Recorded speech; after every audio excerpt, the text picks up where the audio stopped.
अस्सलामु अलैकुम। सब जानते हैं कि दीनी तालीम फर्ज है, लेकिन इस बिजी जिंदगी में इस पर ध्यान देने का वक्त नहीं मिलता और अफसोस है कि हम दीन से दूर होते जा रहे हैं, खास तौर पर हमारे बच्चे।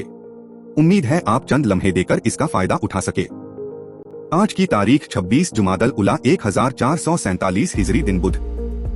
एक फर्ज के बारे में अमानत का वापस करना। कुरान में अल्लाह ताला फरमाता है, अल्लाह ताला तुमको हुक्म देता है कि जिनकी अमानतें हैं उनको लौटा दो। अगर किसी ने किसी शख्स के पास कोई चीज अमानत के तौर पर रखी हो तो मुतालबे के वक्त उसका अदा करना जरूरी है। एक सुन्नत के बारे में नेक औलाद के लिए दुआ। नेक और सालेह औलाद के लिए इस दुआ का एहतिमाम करना चाहिए। ऐ मेरे रब, मुझे नेक औलाद अता फरमा। एक अहम अमाल की फजीलत बाप के साथ अच्छा सुलूक करना। रसूलुल्लाह ने फरमाया, बाप के साथ हुस्ने सुलूक का आला दर्जा यह है कि उसके चले जाने के बाद उसके तल्लुकात रखने वालों के साथ हुस्ने सुलूक करे। एक गुनाह के बारे में कुफ्र करने वालों का नाकाम होना।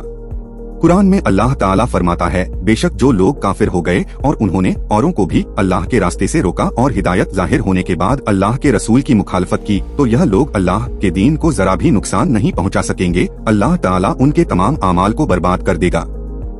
तिब्बे नबवी से इलाज, मिसवाक के फवाइद। रसूलुल्लाह ने फरमाया, मिसवाक जरूर किया करो क्योंकि उससे अल्लाह की खुशनुदी हासिल होती है और आँख की रोशनी तेज होती है।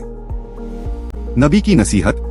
रसूलुल्लाह ने फरमाया, तुम अल्लाह की इबादत इस तरह करो गोया तुम उसको देख रहे हो। तुम अपने आप को मुर्दों में शुमार करो, फिर एक एक पत्थर और दरख्त के पास अल्लाह को याद करो, और जब तुम कोई बुरा काम कर बैठो तो उसके साथ ही अच्छा काम कर लिया करो। पोशीदा गुनाह के बदले पोशीदा नेकी और खुल्लम खुल्ला गुनाह के बदले खुल्लम खुल्ला नेकी कर लिया करो।